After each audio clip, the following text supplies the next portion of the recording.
Let's be honest, Yu-Gi-Oh! Has become quite expensive.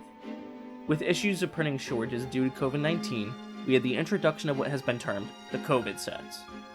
These sets include Eternity Code, Secret Slayers, and Rise of the Duelist. Within these boxes were introduced some extremely powerful archetypes such as the Eldritch and Dogmatica archetypes, and important staples such as Triple Tactics Talent and Forbidden Droplet.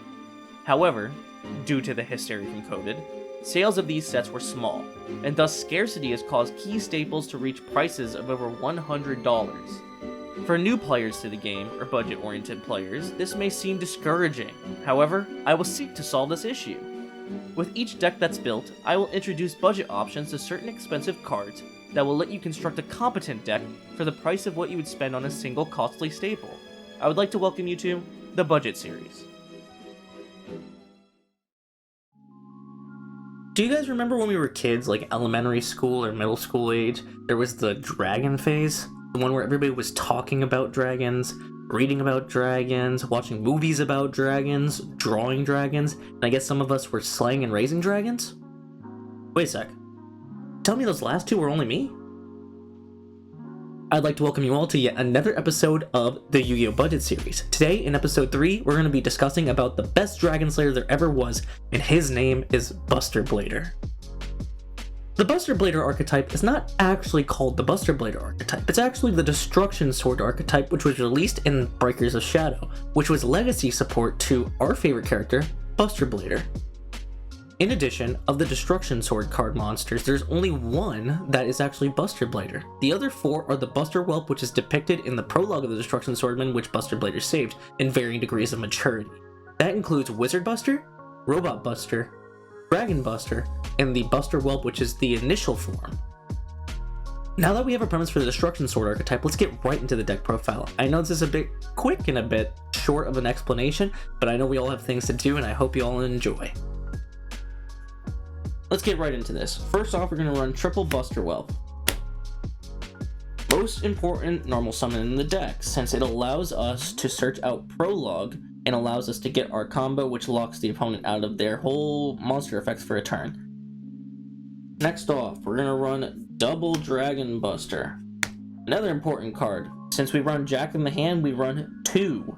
Especially since if your opponent thinks you only have a single one and steals it, haha, joke's on them, you have 2, you send it off of Dragon Ravine, and you plus since they can't summon from their extra deck because you attach it with Buster Dragon the next turn.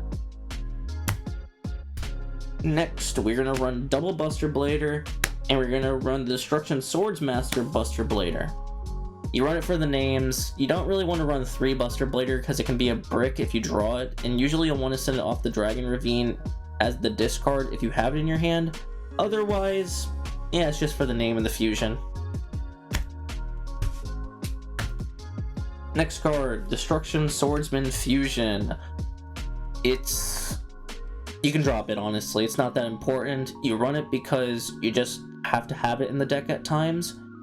It's basically super poly if they have a dragon on their field and you have a Buster Blader on yours, but it doesn't come up enough. The only way you can do is if you have a Buster Blader on your field and you have a Buster Dragon turning their monsters into dragons, and then you fusion into a Dragon Destroyer, but it comes up less often than not.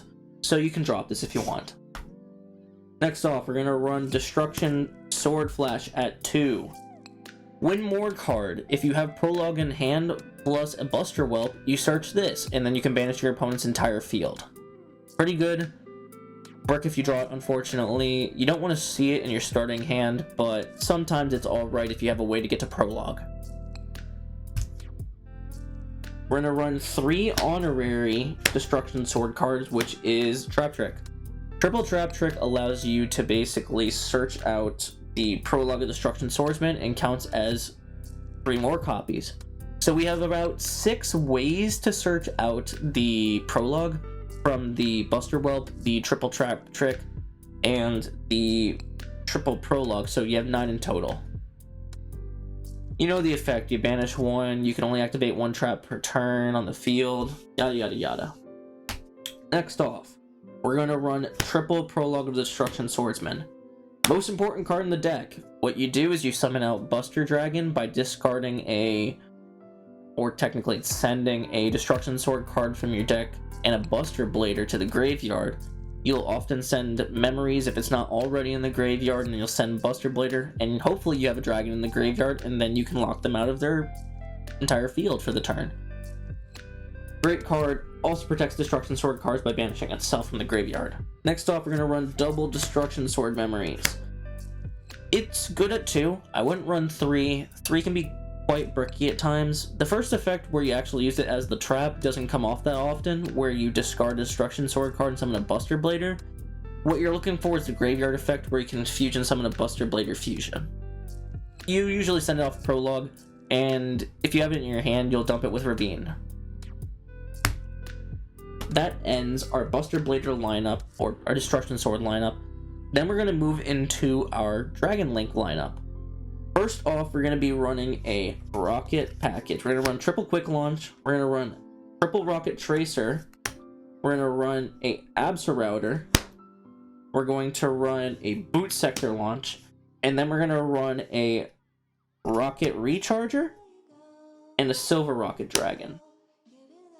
It's kind of a big package. It's around 9 cards, or 10 technically with the Boot Sector Launch, but you need it because it's an extender that allows you to go into Borreload Savage and to Spheres without having to waste resources on your field. It also allows you to play through hand traps, which is pretty nice. Alrighty. Sorry if this has taken a long while to pick everything up. I am not proficient at recording on my desk. But, oh well.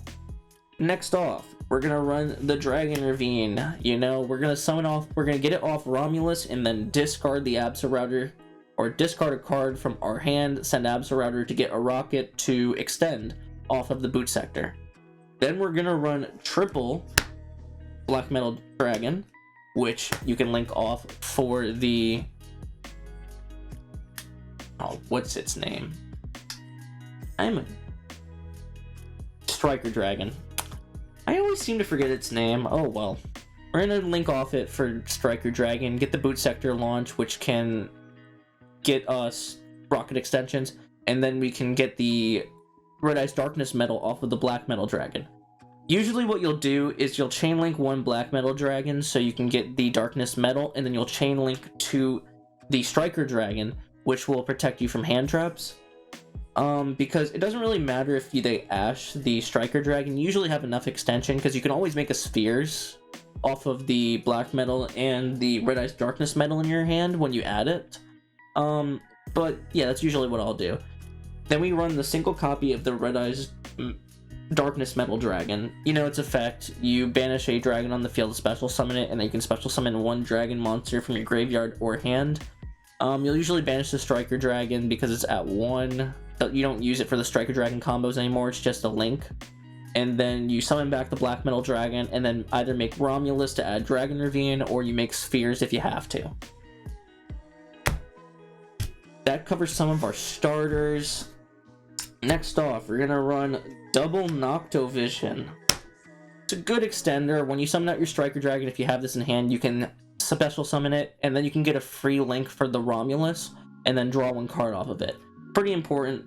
As also for extenders, we're going to run the triple World Legacy Guard Dragon, which is also pretty good since we run Pistia in the deck. So if we summon out a Romulus and we get a Rocket Tracer onto the field, what we can do is we can link off for the Pistia, move it using the World Legacy Guard Dragon, and then special summon the Rocket Tracer back for free, which gives us more link capabilities and link climbing.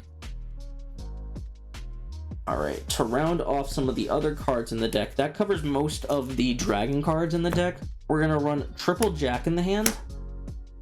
Allows us to search out the Buster Whelp or our Black Metal Dragon, because our opponent has to choose 1 card from that we show them. And what we're going to do is we're going to show them the Buster Whelp, we're going to show them the Dragon Buster, and we're going to show them the Black Metal. If they choose the Buster Whelp, then we add the Black Metal. If they choose the Black Metal, we add the Buster Whelp. So either way, we can start our combo and at least go down 1 combo line. We're going to run off with Monster Reborn, a Called by the Grave, and a 1-for-1. 1-for-1's good. It allows us to get the black metal dragon out by tossing a monster from our hand. Besides that, that's usually what you'll go into. You'll never really go into any of the Buster Whelps or like the Dragon Buster, but it's a good way to start off our combos. And that rounds off our main deck. So we have 3 1-ofs, and then we have all the rest of these. Together, all these cards is 45. What you could do is you could get rid of the Destruction Swordsman Fusion, and you can get rid of the Destruction Swordsman Flash if you want to round it down to 42. But 45 is still rather consistent, especially with how many ways you have to search and extend. Now, we're going to go into the extra deck. To start off the extra deck, we're going to start with the main boss monster, which is Buster Blader, the Dragon Destroyer Swordsman. At 2. Really important. Oftentimes you can end a game with just 1. You run 2 as a backup in case your first one gets destroyed, or if you use it for material for something. Like, you could also use it as a synchro material if you have to for a 9, but oftentimes you'll leave this on the field, and it can oftentimes end games just by itself with a Buster Dragon pairing. Next thing we're going to run 2 Buster Dragons. You run 2 in case you have double prologue. Also, if you have a single prologue, what you can do is you can special summon it from the extra deck, but it gets destroyed during the next turn. If you have another prologue, you can special summon the one from the graveyard, but just to be safe, if we want to actually synchro into it, we can using the rocket combos because it's an 8 synchro. Good card, turns all their monsters into dragons, and in addition, you can equip I believe any of the Destruction Sword monsters from your graveyard. So you'll be able to equip the Dragon Buster to this guy and lock them out of their extra deck. Next off, this is going to be the most expensive card. We're going to run the Borreload Savage Dragon. I think it's going for around 20 right now, but it's the most expensive card in the deck. It's pretty important, all honesty. You can't drop it because it gives you at least 1 negation in case they were to Lightning Storm or Harpies you. And that's a pretty good card in general. It can get up to about 3,600 if you attach Romulus. And it's 2 negates over the course of 2 turns, since you can only use 1 of the negates per turn. Next, we're going to run a single Hot Red Dragon Archfiend Abyss. It's good. It's a Omni negate when you target a card. So if they have a trap in their back row and they activate it, you can chain off of it with the Hot Red Dragon Archfiend Abyss and be able to negate the trap for the rest of the turn, and oftentimes that will stop their play. You'll often synchro it off of a Buster Dragon, and if you have the Dragon Buster attached to your Dragon Destroyer, you can special summon the Dragon Buster to your field, and then synchro off the Buster Dragon that's going to get destroyed in the next turn off of Prologue into the Hot Red Dragon Archfiend Abyss to have an Omni negate. That covers off our Fusion and Synchro lineup. Next, we're going to go into the links. First off, we're going to start with Guard Dragon Pisty. Not as strong as you would think anymore since LP got banned, but it's still rather important since it's a link 1 for dragons, and sometimes you just need to get dragon cards off the field. We're going to run a single copy of Striker Dragon. It searches off Boot Sector launch and is pretty important in addition to our rocket combos. We're going to run a single Trinity Knight Romulus since it allows us to search the ravine. And then we're going to run a single Nightmare Phoenix. We're going to run 2 Erratic Seals of Heavenly Spheres. And then we're going to run 2 Protector Whelps and a Boral Sword to OTK if we have to. That rounds off our whole entire extra deck in our main deck. Overall, I think this deck has a lot of potential. It's quite strong. I haven't really lost a lot with it. The biggest issue it suffers is if it's going second. Because if you're going second, you don't have a lot that you can make because you're mostly trap based, and you have a interruption in the sense of making Borreload Savage Dragon and the Heretic Seals. It's hard to break boards with this deck. Unless you stall for the turn and then you turn all their monsters into dragons with Buster Dragon, and you stop them by doing that. Otherwise, the only way you can kind of get over monsters and be able to OTK them is with your Boral Sword Dragon, but it's still not enough at times.